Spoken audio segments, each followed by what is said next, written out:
the frame for our shelter. Are you sure that's not gonna fall on us? Yep. I feel like Sean's like our survival dad. Been called worse. And while gathering some more materials, we came across some wildlife on the island. Whoa, look at these chickens over here. Hey, wait, stop running away. And it wasn't long until I found out why the chickens were afraid of us. Hey, what are we doing over here? Wait, what is that? Oh, it's a knife. Were you gonna try to kill one of those chickens? Please let me eat a chicken. We don't kill chickens. Jimmy, what did you eat for dinner before you got here? Don't ask.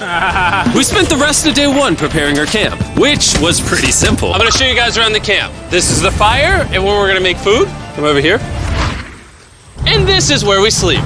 That concludes the tour. We pulled over our survival crate, which contains food, water,